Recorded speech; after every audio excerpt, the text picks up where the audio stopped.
is for the unusual letters, the X's and the Q's, and especially the Z. My favorite Z starting word is zugzwang, which I challenge you to say without feeling some kind of like joy in the music of it. And yet it means, especially in chess, being forced into making a move that is against your better interests.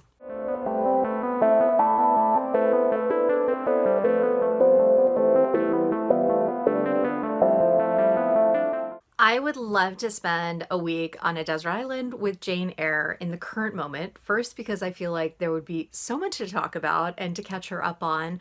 But second, because as we got closer to the present moment and we're talking about anti-racism and Me Too, I would be so curious if that would change her experience of her relationship with Mr. Rochester and his treatment of his wife. I feel like having some conversation about that would heal some younger part of me.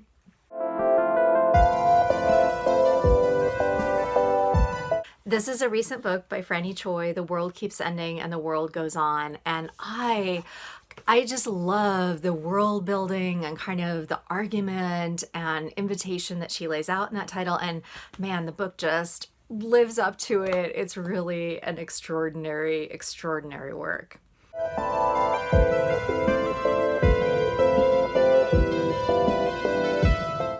So I'm just starting this book by Gemini Wahaj, The Children of This Madness. She's an incredibly talented writer. I've been waiting for this book to find a publisher for a long time. So it's amazing to see what she is able to do with her characters and the scope of her world.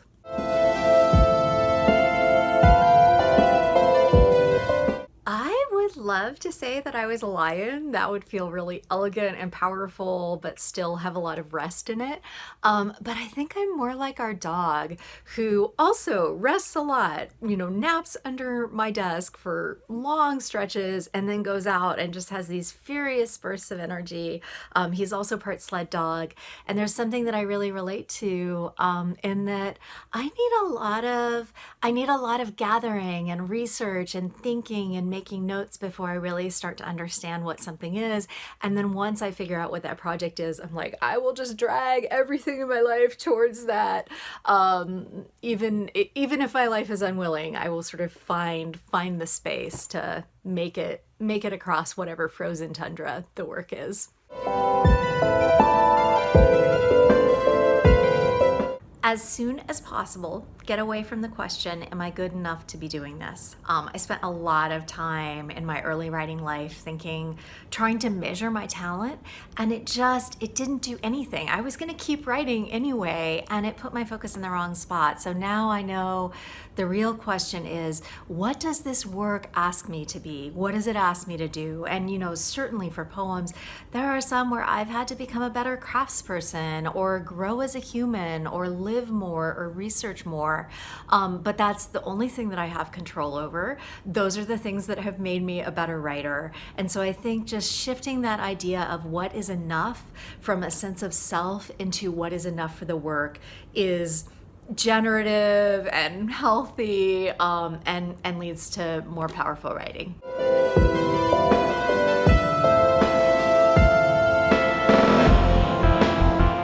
Will not be surprised that the first book that I read for pleasure was Jane Eyre. I think it's why I wrestle with it so much, because that was a book that taught me how to come into the idea of what the world was for women and how to treat people of how other people treated people of color and people with mental illness. And so every time I read it, I love it and fall back in, and also am really frustrated.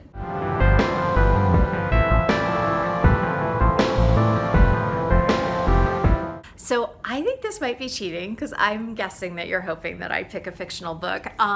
But this is Regeneration by Paul Hawken, and he is one of the authors of Project Drawdown. He got together just hundreds of scientists and economists worldwide to figure out how to get us out of the climate crisis. And the thing is, when I was first reading it, I thought, oh, this is going to be dry, it's going to be scientific, I'm going to feel a sense of loss. And the world that he paints is so beautiful, like these green spaces and technology that isn't, hurting our lungs, and education for women. Educating women is one of the best ways we can fight climate change. And it's a true but currently quasi-fictional world that gives me a lot of hope and a lot of sustenance.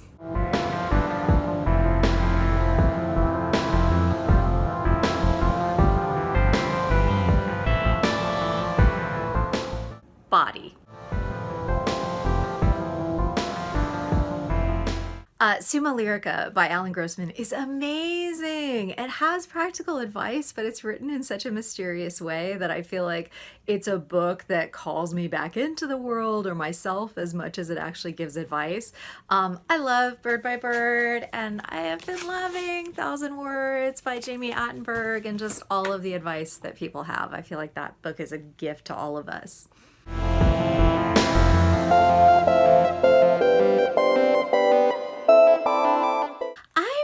Sometimes, I mean, I don't know what to do with them, but yeah, I'm curious. I can't not read them. And I think my favorite one is a bad review. So my first book, I'd had a few 5-star reviews on Amazon, bless you, kind strangers.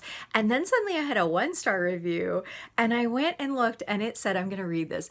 It sucked. I can write better than that. But then was spelled THEN. And I was just like, no, you really can't. You can't even spell the word then. And so I would just say, if you're going to leave a bad review for a writer, please leave one that is just so easy to kind of ignore and shrug off. That too was a sort of kindness, though I'm sure it was not intended as that.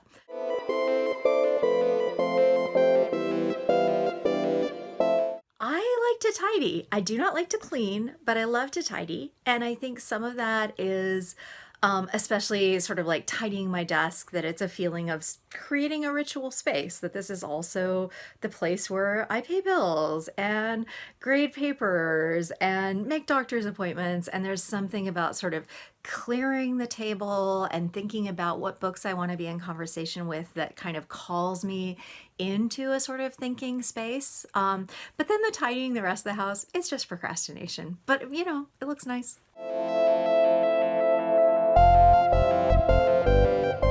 The book that I would say that every human in the US needs to read right now is Braiding Sweetgrass by Robin Wall Kimmerer. So that is what I am most likely to recommend and to give if I feel like people don't have it yet. It's in my office, or I'd show you a copy. But honestly, the book that I have given a gift of the most is Leslie Harrison's The Book of Endings. It's one of the most capacious, beautiful, harrowing, just really deep explorations of grief that I've ever read. And I never know quite what to do when someone's lost someone. I feel like there are things that just words cannot heal. But I've given that gift many times as a way of just saying, you're not alone in this country of grief. And here's someone that has sort of found their way out of it to call out to all of us.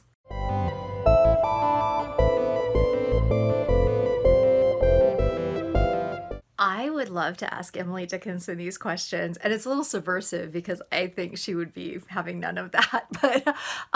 But I feel like she would take any form, and she would be like, well, I don't want to answer that, but what I'm going to do is create this completely new thing that allows you to see the world in some other way. So I would be curious what she just kind of does with the space of interview and snippet. I just feel like she would do something unexpected, and I can't predict what it would be because it's unexpected.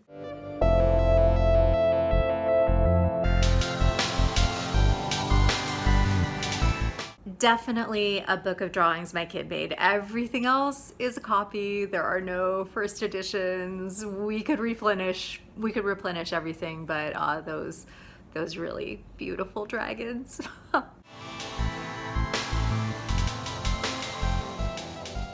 Definitely Mac.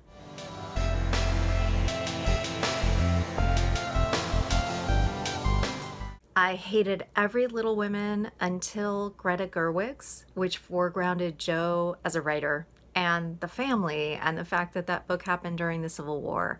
I'm grateful to have lived into a film adaptation of it that I loved.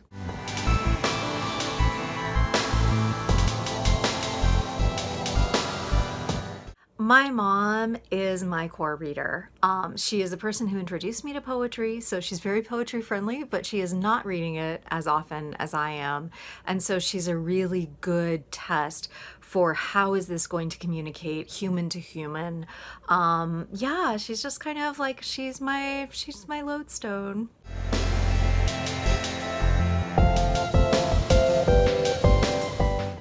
I admire Anne Carson's career so much. I mean, she's exploded the way that books look, and she's done all sorts of interdisciplinary things. And I love that she has followed where her creativity has led her. And I also am really grateful to be living in a time where her creativity has been supported and really fostered.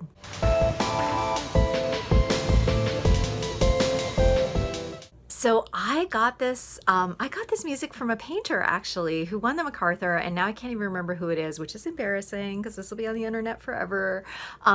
But she was saying you can't think your way to a good painting, which felt so right, but also kind of talking about every day when she comes into the studio, she puts on Steve Reich's music for 18 musicians, and oh, it's just the best thinking music. It's like, it's great background. It feels like it sort of gets things going. There's a lot of energy in it. So I will go right after this and look up who that was and send a thank you note to her for both the great advice and the musical soundscape.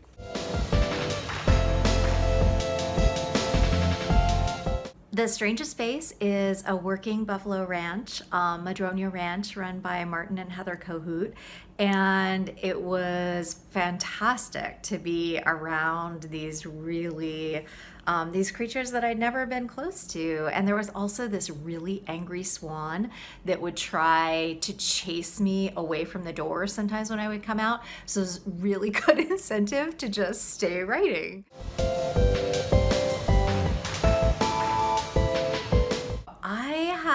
I have slight dysgraphia, so I hunt and peck, which that is a secret that now is public. And so it means that all the keys on the keyboard are kind of equally tapped at.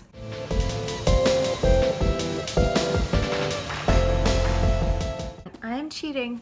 I'm gonna say one fiction and one poetry because asking me to choose between genres is like a Sophie's Choice thing. So the first is a novel by Raven Leilani, Luster.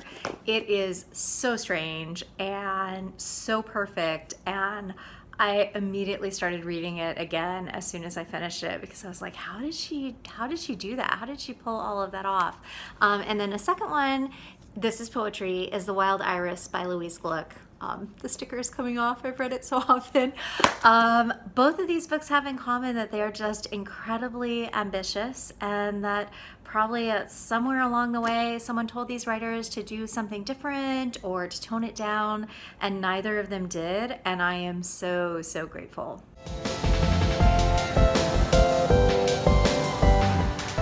My favorite indie bookstore is Collected Works in Santa Fe, New Mexico.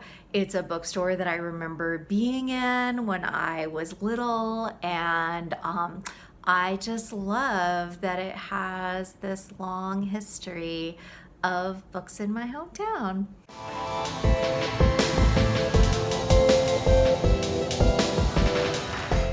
If I wasn't writing and I was doing something else creative, it would definitely be in the visual arts. I think I would restore artwork or I would curate exhibitions.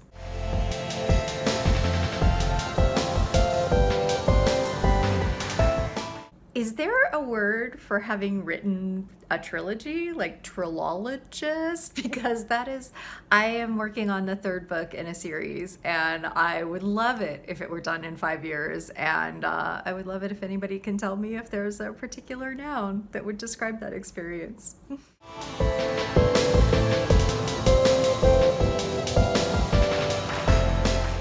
thank you for watching this video. You can find me on Instagram at sasha.s.west and my website, sashawest.net. And please check out my new book, How to Abandon Ship. Thanks.